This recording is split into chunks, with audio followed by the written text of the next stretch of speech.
ஒரு அரசாங்கம் மாறினா முதல் அரசாங்கத்தை முழு பேரையும் முடிச்சு உள்ள விடுவாங்க கொஞ்ச காலத்துக்கு. அப்புறம் திருப்பி அடுத்தவன் வந்தான்னா இவன் இடத்துக்கு உள்ள விடுவான். இது எல்லாருக்கும் இப்ப இந்த அரசாங்கத்தை அடுத்த முறை போவாங்க உள்ளு. இதுதான் பலமையான விஷயம். முழங்கானி நானும் உள்ள இருந்து வந்தேன் தான். அப்ப இது பலமையான அதாவது அரசியல் பழி வாங்கல். அப்ப இது எங்களை மக்களையும் எங்களுடைய இருப்புகளையும் ஒரு நாள் பாதிக்க பொருள்.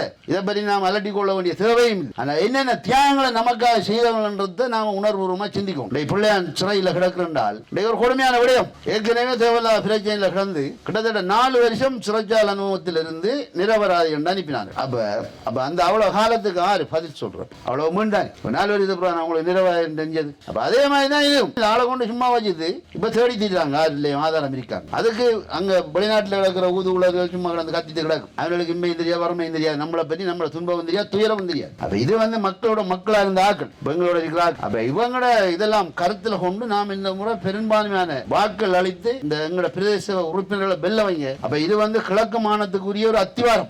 இதுல தமிழ் மக்கள் விடுதலை புலிகள் கட்சி என்றது கிழக்கு மாநிலத்துக்காக முதல் உருவாக்கப்பட்ட ஒரு கட்சி. அதுல கட்சி சின்னம் தான் படகு சின்னம். அப்ப அதனூடாக நாம கிழக்கு மாநிலத்தை காப்பாற்றணும் என்றுதான் நோக்கம். ஏன்னா அம்பாறை மாவட்டம் திருவண்ணாமலை மாவட்டம் அங்குள்ள நிலைமையெல்லாம் பார்க்க மாட்டேங்க. அம்பாறை மாவட்டத்தில் கிட்டத்தட்ட 57-60 கிராமம் இல்ல. அப்படியே விழுங்கிதானே இந்தியால தலைவாய் இதெல்லாம் பறவை போகுது. நமக்கு அங்கால பாருங்க ஒற்றுவன் பயில் சேர்த்துக்கு ஒரு குளத்தை உடைக்கிறான். நம்ம எல்லாரும் பார்த்திருக்காங்க அந்த பெரிய குளத்தை.